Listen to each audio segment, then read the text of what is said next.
प्रिय शिष्य, जैसा कि आप सभी जानते हैं कि इस समय हम मानव शरीर के विभिन्न अंगों के विषय में अध्ययन कर रहे हैं, उनकी संरचना, उनकी कार्यविधि के विषय में अध्ययन कर रहे हैं। तो इस कड़ी में आज हम आइए मानव नेत्र के विषय में, मानव आँख की संरचना के विषय में तथा यह आँख देखने की क्रिया को कैसे संपादित करती है उसके विषय में जानने का प्रयास करेंगे। आइए चित्र के माध्यम से मानव आँख की संरचना के विषय में जानकारी प्राप्त करें। मानव नेत्र एक गोल आकृति होती है जिसमें मानव नेत्र का बाहरी भाग एक अपारदर्शी श्वेत रंग की परत का बना होता है।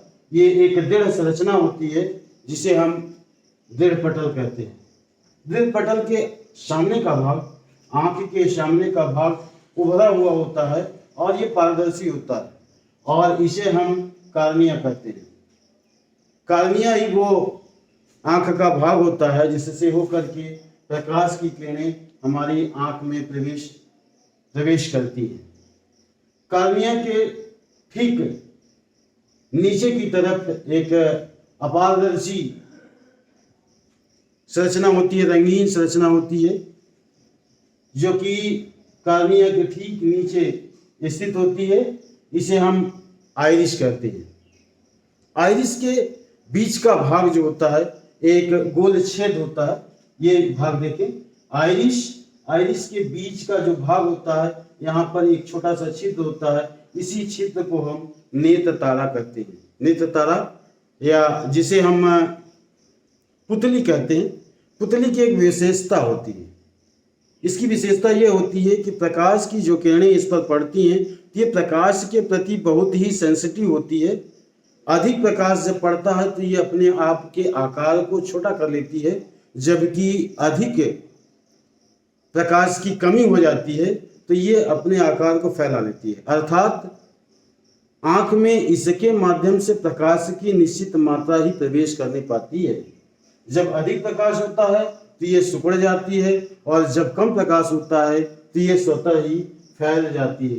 नेत्र तारा के ठीक पीछे भीतर की तरफ आंख का लेंस पाया जाता है, नेत्र लेंस जिसे हम कहते हैं। नेत्र लेंस कई परतों से मिलकर के बना होता है और अगर देखें तो इसकी जो वक्रता त्रिज्या होती है, भीतर की तरफ इसकी वक्रता त्रिज्या कम होती है और बाहर की तरफ इसकी वक्रता त्रिज्या अधिक होती है। अर्थात भीतर की ओर ये अधिक दबा हुआ होता है और बाहर की तरफ कम उभरा हुआ होता है। नेत्र लेंस कई परतों का बना होता है और ये परतें जो होती हैं इसके भीतर जो द्रव पाया जाता है उस द्रव के माध्यम से अगर हम देखें तो जैसे जैसे भीतर की तरफ बढ़ते हैं इसका अपवर्तनांक जो है वो बढ़ता चला जाता है।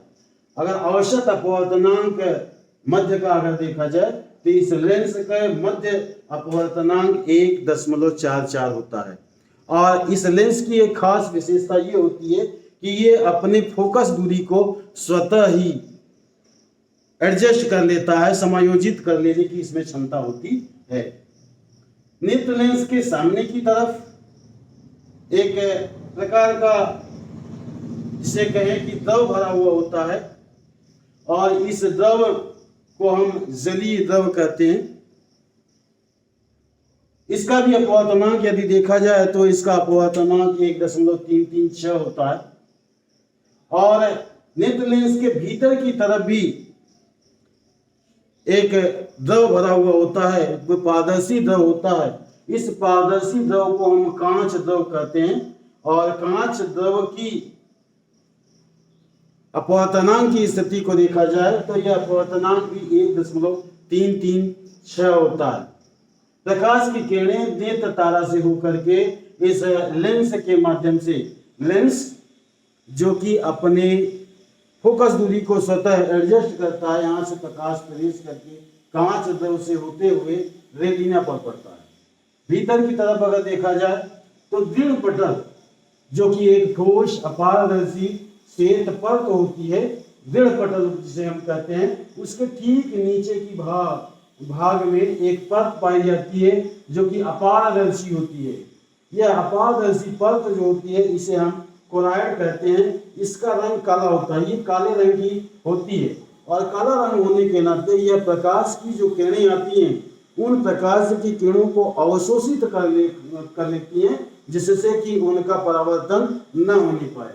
और इस तरह से कोराइड जो है अतिरिक्त प्रकाश की किरणें जो होती हैं उनको अवशोषित कर लेती हैं और प्रकाश का प्रकीर्णन नहीं होने पाता है या परावर्तन की प्रक्रिया नहीं होने पाती। कोराइड के ठीक नीचे का भाग जो होता है यह रेटिना कहा जाता है। ये देखें, ठीक नीचे का भाग रेटिना कहा जाता है, जिस पर कि प्रकाश की किरणें आकर के पड़ती हैं। इसी तल पर प्रकाश की किरणें पड़ती हैं जो कि प्रकाश की शिराओं से घिरा हुआ होता है। एक जाल होती है, पतली सी एक झिल्ली होती है जिसमें कि प्रकाश की तमाम शिराएं फैली होती हैं और यही प्रकाश की जो किरणें हैं उनको महसूस करने का कार्य करती हैं। इस रेटिना के ठीक मध्य बिंदु जहां पर कि प्रकाश की किरणें ठीक सीध में आकर के पुतली से होकर के ठीक सीध में आकर के पड़ती हैं, इसे हम पीत बिंदु कहते हैं। यह वह एक स्थान होता है जहां पर कि प्रकाश की किरणें पड़ने पर आपकी आंखों पर बनने वाला जो चित्र होता है एकदम स्पष्ट दिखाई देता है। रेटिना का वह भाग जहां पर कि जो ऑप्टिकल नर्व्स होती हैं, ये ऑप्टिकल नर्व्स प्रकाश की जो शिराएं होती हैं जहां से हो करके, जहां से तोड़ करके ये मस्तिष्क तक पहुंचाने की प्रक्रिया के लिए ऑप्टिकल नर्व्स जो है जहां से खुलती हैं उस बिंदु को हम अंध बिंदु कहते हैं। और ये अंध बिंदु वह स्थान होता है जहां पर कि प्रकाश का किसी भी प्रकार का कोई भी प्रभाव नहीं पड़ता। और इस तरह से हम आंख की संरचना को देखें तो मुख्य रूप से ये मानव की आंख की संरचना में वाह तरफ अगर देखा जाए तो ये सफेद रंग के दृढ़ पटल से घिरा हुआ भाग होता है और बाहर की तरफ अगर देखा जाए तो यह दृढ़ पटल बाहर की तरफ आकर के आंख का जो गोला है ये उभरा हुआ होता है और उभरे हुए इसी भाग को हम कार्निया कहते हैं।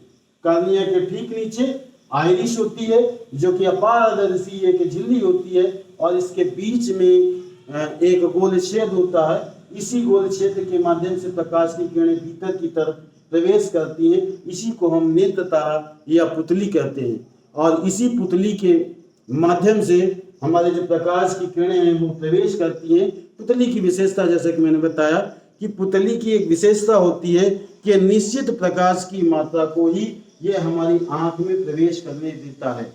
अधिक प्रकाश की अवस्था में यह स्वयं सिकुड़ जाती है, जबकि कम प्रकाश की अवस्था में यह फैल जाती है।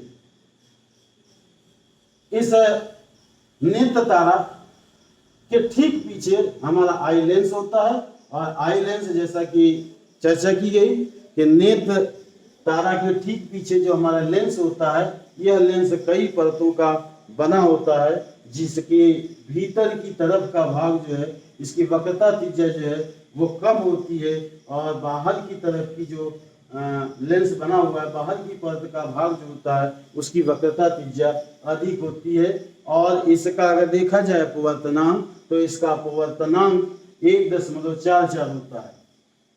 नेत्र लेंस जो कि मांसपेशियों के बीच टिका हुआ होता है, इसके दोनों तरफ एक रंगीन द्रव भरा हुआ होता है। यह द्रव जो है सामने की तरफ जो कार्निया के ठीक नीचे पाया जाता है इसे हम जली द्रव कहते हैं। इसका अपवर्तनांक 1.336 होता है, जबकि पीछे की तरफ का भाग जो होता है जो कि गोले के अधिकतम भाग को कवर करता है यह द्रव जो है कांच द्रव कहलाता है। और इसका भी अपवर्तनांक यदि हम देखें तो इसका अपवर्तनांक 1.336 होता है।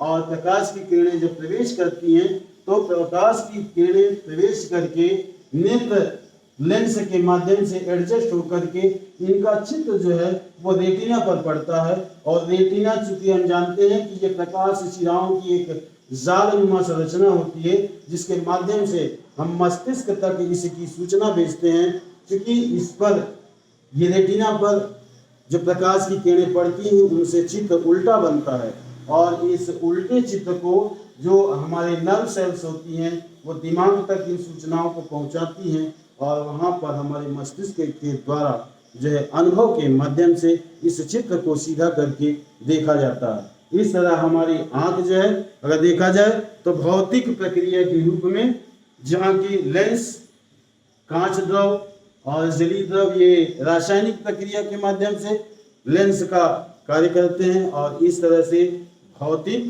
रासायनिक और जैविक क्रियाओं के माध्यम से हम किसी भी चित्र को देख करके उसे सीधे रूप में महसूस करते हैं। इस तरह से आँख के द्वारा हमें चित्र दिखाई देता है। आशा करते हैं कि आप इसे आत्मसात कर सके होंगे।